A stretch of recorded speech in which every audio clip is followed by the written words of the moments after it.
Everybody in a hurry. I don't know where they going, but when they get there, oh, they're going to be sorry. The faster you try to get there, that career, that money, and you're going to figure it out that, man, it was the journey. It was not the destination. You was in a hurry to get there, to come up, to be this, to be that. And when you get there, you're going to feel discouraged more than you did before you even started to get there. Because it was the journey, the people that you didn't stop to talk to like me at checkout. What's up, everybody? Like, subscribe, click the notification button so when I get information out, you can get information in. You know that I have shared some of the greatest speeches of the decade, of the century on this channel.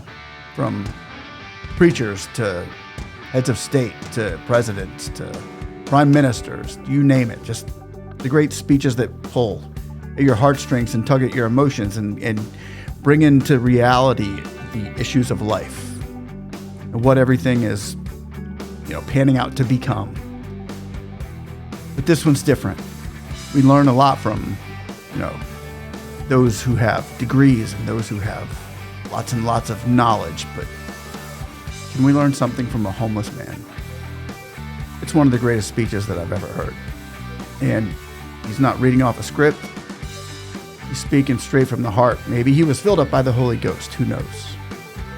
But I want to go through this. Not going to jump in and give you any analysis on it. I'm just going to let the man do what he did. Let me know what you think about it as he's going. Throw your comments down below. I appreciate them, and I appreciate you guys, so hope you like this. Got the serious look just like y'all got. That serious, intense look. Because he's trying to find his way. He's trying to figure it out. Grab a drink. It's frustrating. I'm trying to listen to God. I got my own flesh and my pulling me here, my own desires.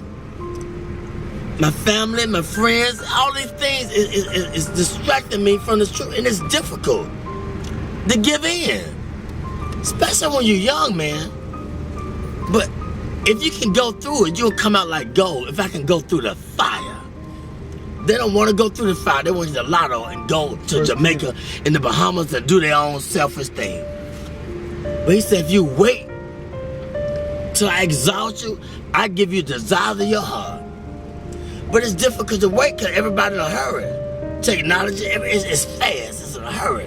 They're angry, they're frustrated, they ain't got time, they're on the cell phone, they want to text message you, y'all in the same car, you gonna text message him, he right there. You know what I'm saying? Everybody in a hurry, I don't know where they going, but when they get there, oh, they gonna be sorry. The faster you try to get there, that career, that money, and you're going to figure it out that, man, it was the journey. It was not the destination.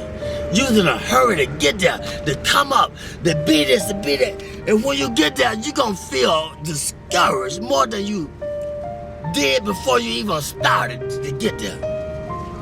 Because it was the journey, the people that you didn't stop to talk to like me at checkout. The people at the gas station. You was in a hurry to get there, but it was the journey. It was the gas station. It's checkers. It's the journey, not the destination. Because the destination is steadily evolving. We always growing in wisdom and knowledge and understanding. It's always evolving. And we can never obtain it because it's steadily, constantly evolving. The more humble you be, then the more you can be fulfilled with the truth. But when you think you got it and you're on your way, then you're going to get less of it because can't nobody talk to you. You can't stop. You're in a hurry. It's a difficult thing, but you got it. I see the intensity. Especially being with him. He ain't nothing to play with. Then he talking to me, and you seeing it, you like, wow. You're already amazed at his skill and your relationship, but he's showing you the journey. That's very important, amen. He's showing you how to relate, connect to the people. I would say this, it's a man with pushing a basket. This man right here, they brilliant now. Don't Don't look at the outside appearance. I've seen him in action.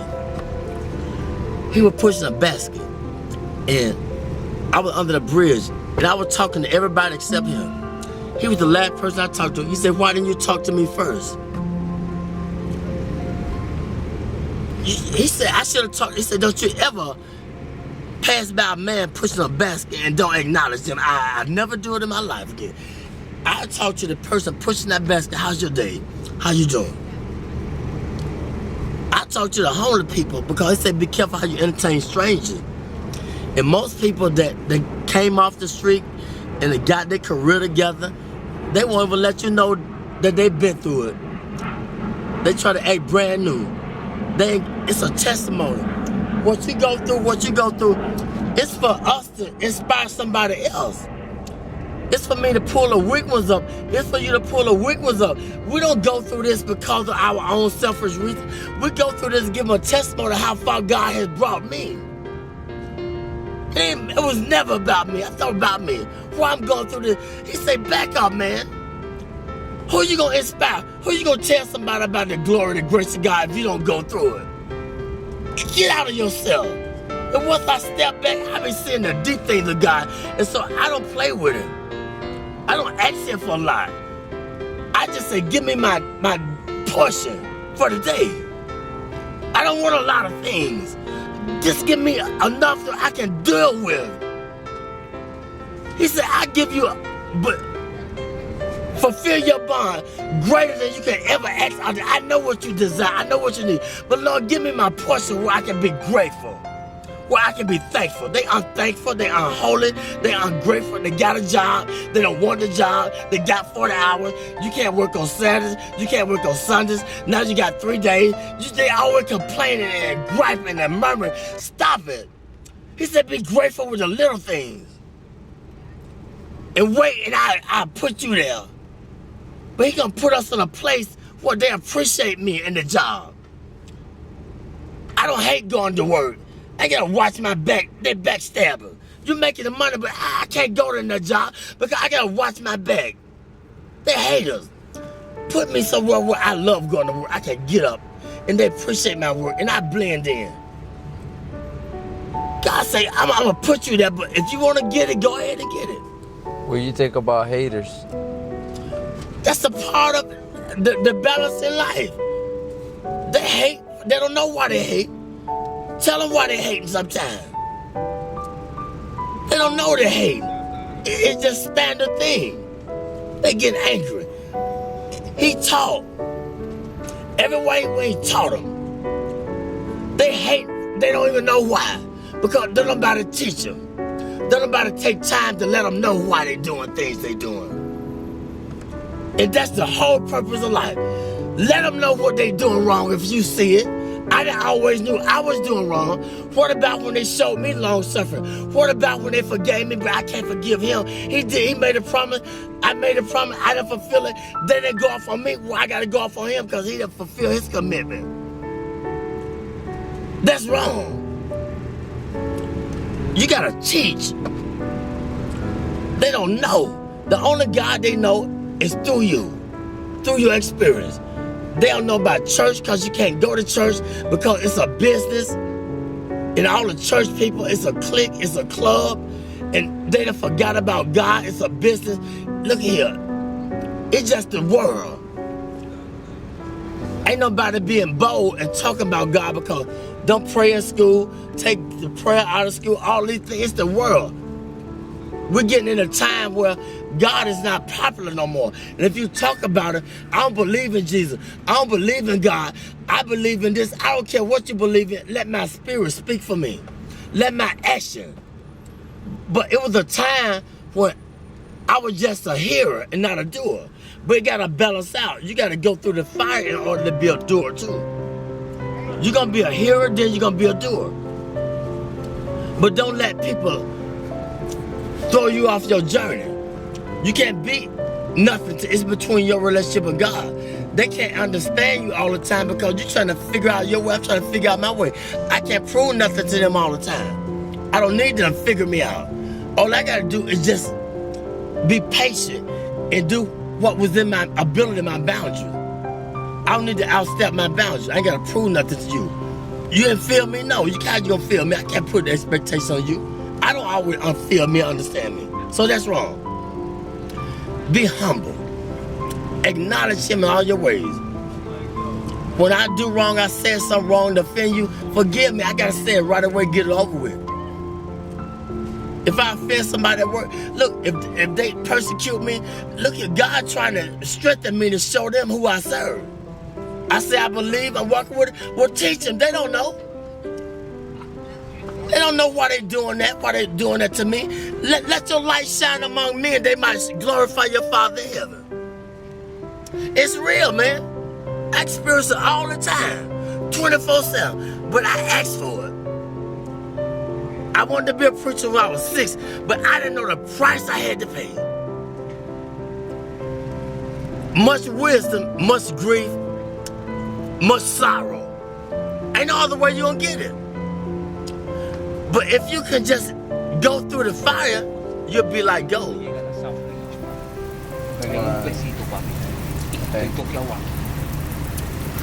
The first thing they do when you go to a pawn shop and take what they do?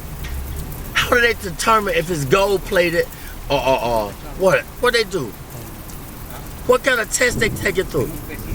When you take the jewelry to the pawn shop, how do they determine if it's real or fake? They put it through the acid test. They put the fire upon it. That's how we know if we're real or fake. We're gonna go through the fire. You're gonna have disagreement with each other, but it's okay. You're gonna be friends, but if you have a disagreement, it's just a different agreement. That don't mean you ain't gotta see him no more and talk to her or talk to her or whatever. I want to go to work. I don't want to go to work because they stressing me out on the job. You feel me? They ain't receiving me with my full potential. And I don't know why I don't want to go to work. I gotta understand why. Why I don't want the job? Because something ain't right. And I gotta acknowledge it. I ain't gonna sell my soul for the job. God said, I'm trying to put you over here, or I'm trying to let them know through you, let your light shine. But I'm hating on them because they ain't feeling me. They don't understand me. Hey man, you gotta teach them. You see how they flip? Yeah. They want $1, want a quarter. He could have got everything that he needed if he just would have been patient, but it's okay. You recording this? Yeah. It's okay. I'm telling the truth. It's all right. I thank God for you. Y'all are blessings to me. A true blessing. I ain't got nothing to hide. My burdens are heavy, but when I'm weak, he's strong through me. He speaks through me. The weaker I get, the more frustrated I get with my life, and I did this, I did that, then the more he speaks through me, the more he takes control of me. That's just where he wants you at. Get frustrated.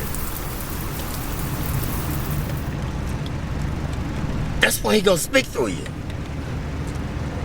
But he gotta get you in that point where ain't nowhere else to go but to him. He said, those that I love, I correct them. I chastise them. When you go to jail, it's called the Department of Correction, Rehabilitation. But we get mad at the correction. He said, if I didn't love you, I would correct you. He could have took our life. Amen? Amen. He can take the life. But he corrected me. I just thank God for y'all. I see it in your eyes, but this was Solomon asked. Solomon was the wisest man that lived. He had everything that man could desire. But one thing God said, leave the foreign women alone.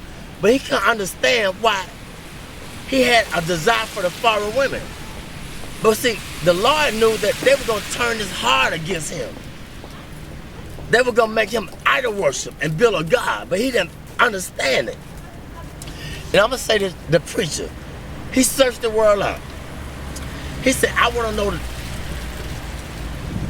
the basis behind wisdom and knowledge and understanding and foolishness. See, you can't know wisdom and knowledge and should be a fool, but we don't want to be foolish. That's the only way you're going to get it. You got to be a fool first. How you going to know a fool when you see a fool? How you going to know foolishness if you haven't been foolish? Foolishness, it comes with, it's painful. Because we think we all of that. We got a lot of abilities. We can create. We can send man to the moon. We can be inventors, but we're limited. If I understand that I'm limited, then that's when God takes control and gives me the wisdom that I desire. Humility. Be humble. If you don't understand your purpose, ask God. But ask him in sincerity. What's my purpose, God? Did you ever ask that question? What's my purpose? Why I'm here? What am I meant to do? But sometimes he can't tell us all at once. It might be too much. Yeah, I know, right? Homeless man. It's not a new clip. It's not new. It's probably about 10 years old. Probably had more wisdom within that 10-minute clip as we've gotten from the media in 10 years. You know, turning a blind eye,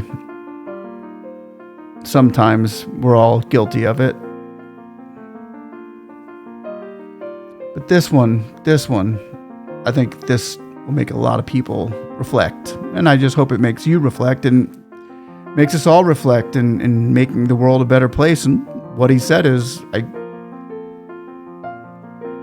was pretty powerful. I think this was a very powerful speech, and this, a lot of times we like to esteem people in certain levels or place people at certain levels. And I think this kind of brings into reality that, and we can learn from each other, no matter who it is we're looking at, no matter where they come from, no matter what they're doing, how high they've made it or how low they've gone.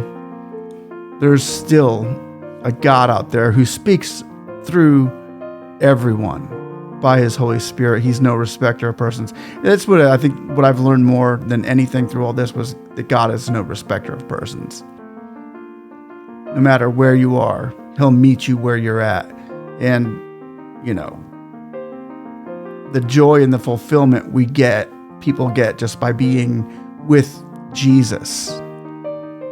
Nothing can hold him back from preaching his goodness. No matter how the enemy or the devil wants to make him feel or make him look, you can't overcome the goodness of God. And I just want to say, I want to thank you all for watching, and God bless this man. I hope he's doing well, and thank you all for watching once again.